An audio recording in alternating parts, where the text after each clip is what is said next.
मामुपेत्य पुनर्जन्म दुखालयम अशाश्वतम न आपनुवन्ति महात्मानः संसिद्धिम परमाम गताः। नमस्कार मित्रों, ये जो श्लोक है भगवद गीता के 8वें अध्याय का 15वां श्लोक है, जिसे हम आज गहराई से समझेंगे। तो आइए सबसे पहले इसके अर्थ को समझते हैं। तो जो श्लोक है वो कहता है, मामुपेत्य पुनर्जन्म, अर्थात मुझ तक पहुँच के पुनर्जन्म, दुखालयम अशाश्वतम, अर्थात इस दुख के अस्थायी घर को, नाप्नुवन्ति महात्मानः, अर्थात नहीं प्राप्त करते महात्मा गण, समसिद्धि परमाम गताः, अर्थात सिद्धि के साथ परम को जाने वाले। तो यहाँ श्री कृष्ण कह रहे हैं कि ये जो संसार है यह दुख का अनित्य घर है, जहाँ हम सब जन्म मरण के चक्र में फंसे हुए हैं, और जो ज्ञानी होते हैं, जो कि मुझ तक पहुँचते हैं, वह परम को प्राप्त करते हैं और इस प्रकार से पुनर्जन्म को प्राप्त नहीं करते। अर्थात वह श्री कृष्ण को प्राप्त करके इस दुख के घर से मुक्ति प्राप्त करते हैं और श्री कृष्ण के ही आश्रय में रहते हैं। तो पिछले श्लोक में जो भाष्य था वहाँ पर हमने चर्चा की थी कि किस प्रकार से हम वास्तव में अपनी समस्याओं को उत्पन्न इसलिए करते हैं क्योंकि हम अपनी इच्छा शक्ति को इस संसार पर थोपने के बारे में सोचते हैं, ना कि जो दिव्य की इच्छा शक्ति है उसके सामने समर्पण करें। तो क्योंकि हम इस प्रकार से करते हैं तो इस कारण से हम कर्म को जो है स्वयं से बांध लेते हैं, और जब हमने कर्म को संचित कर लिया तो फिर उसका फल भी हमें भोगना होगा। तो इस प्रकार से हमें फिर पुनर्जन्म लेना पड़ता है और इस प्रकार से हम इस दुख के घर में फंसे रह जाते हैं। तो इससे जो मुक्ति है वह केवल तभी प्राप्त हो सकती है जबकि हम अपने कार्य को ऐसे करें कि हम उससे कोई भी आसक्ति ना रखें।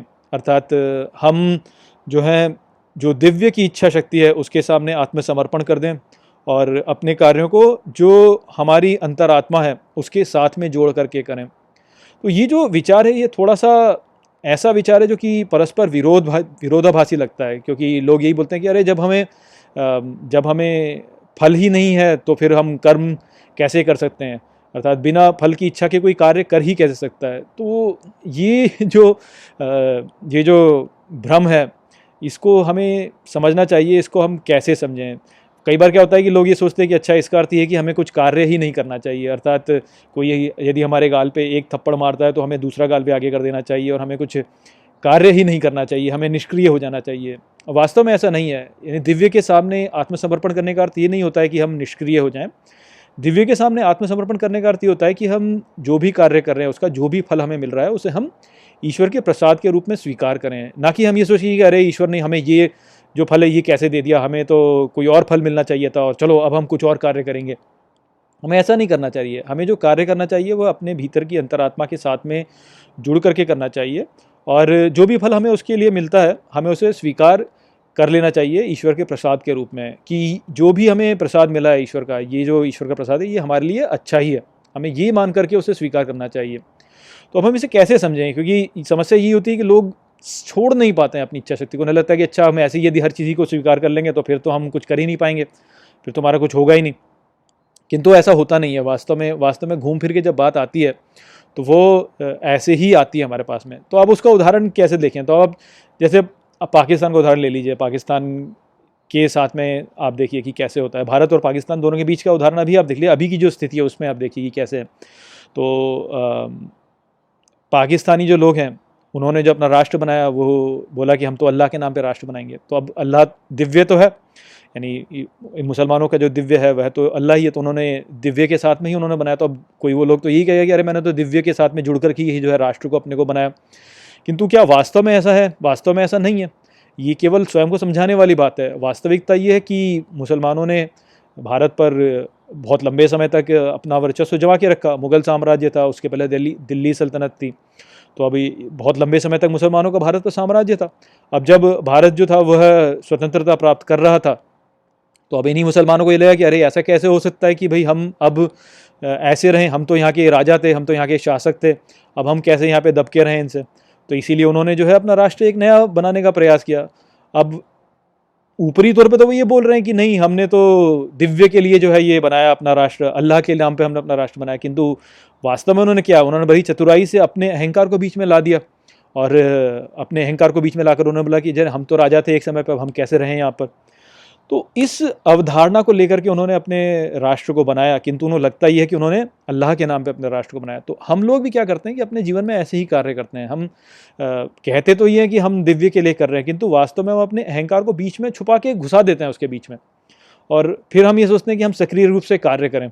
तो वही है पाकिस्तान जो सक्रिय रूप से यही कार्य करता है कि भाई हमें जो भारत है उसके साथ में हमें एक स्ट्रेटेजिक पैरिटी चाहिए। अब इसी चक्कर में उन्होंने बांग्लादेश अपना छुड़वा दिया, कटवा लिया, अपना नुकसान करवा लिया। आगे उन्होंने फिर जो है आतंकवाद का सहारा उपयोग करके जो है उन्होंने भारत में आतंकवाद फैलाने का प्रयास किया ताकि हम भारत को काट सकें। जब भारत ने उनको काट दिया तो वो चाहते हैं कि अब वो हमें काटें।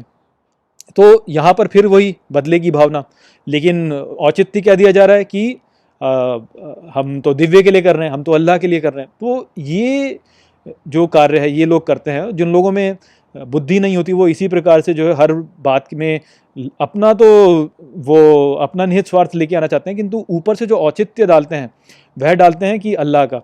अरे यदि आपको अल्लाह पर इतना ही विश्वास है तो जो अल्लाह ने जो किया उसके सामने समर्पण कीजिए ना।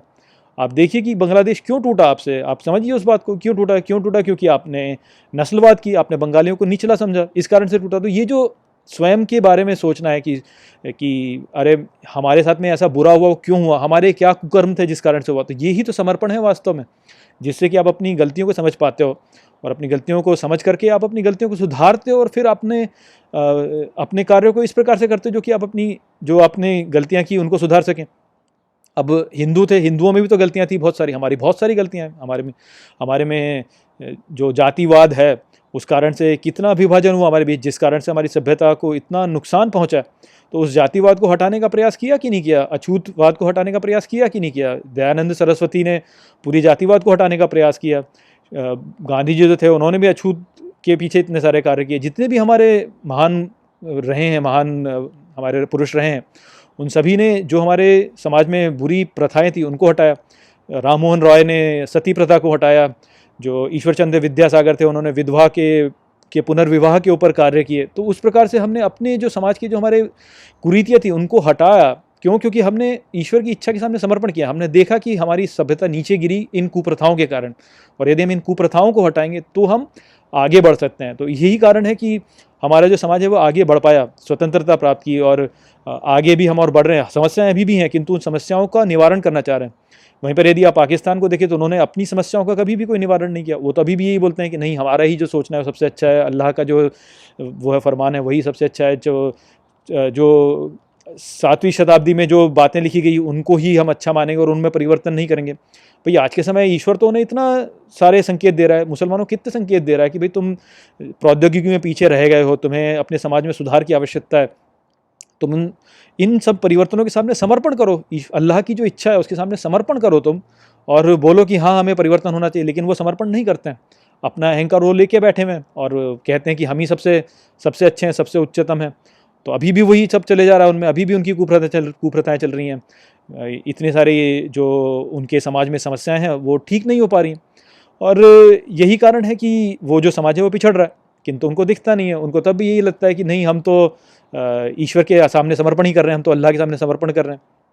तो इस प्रकार की जो बातें होती हैं ये हमें समझना चाहिए। हमें ये समझना चाहिए कि ये जो संसार है दुख का आलय है, और हमें ईश्वर के सामने अपनी इच्छा शक्ति का आत्मसमर्पण कर देना चाहिए और अपने अंतरात्मा से पूछना चाहिए। अरे यार, आप देखो ना कि जब हम सती प्रथा करते थे, कोई विधवा जो है उसका विवाह नहीं होता था, तो अंतरात्मा तो यही बोलती है ना कि अरे ये विधवा जो है इसको कितना बुरा जीवन जीना पड़ रहा है। तो अंतरात्मा से तो ये ध्वनि निकलनी चाहिए कि नहीं, हमें इसको ठीक करना चाहिए।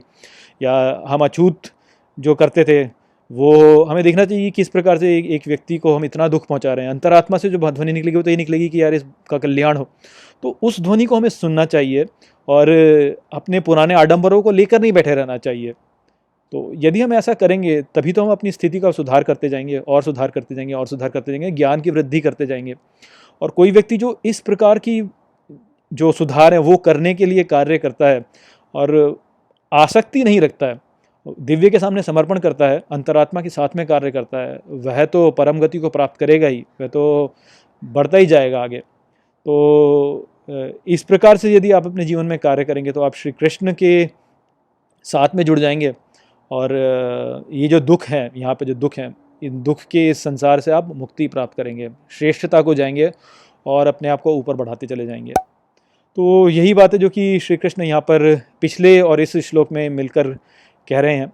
आशा करता हूँ कि मैंने इस श्लोक को भी आपको अच्छे से समझा दिया होगा। चलिए इसी के साथ इस वीडियो को हम यहीं पे समाप्त करते हैं। नमस्ते। वीडियो को अंत तक देखने के लिए धन्यवाद। यदि आपको ये वीडियो पसंद आया हो तो इसको अपने प्रियजनों के साथ में साझा करें और इस ज्ञान को और फैलाएं। यदि आपके पास कोई भी प्रश्न है तो मुझसे इंस्टाग्राम पर जुड़िए। वहाँ पर मैं हर शनिवार रात को एक लाइव Q&A सेशन रखता हूँ और आप मुझसे वहाँ पर अपने प्रश्न पूछ सकते हैं। जय श्री कृष्ण।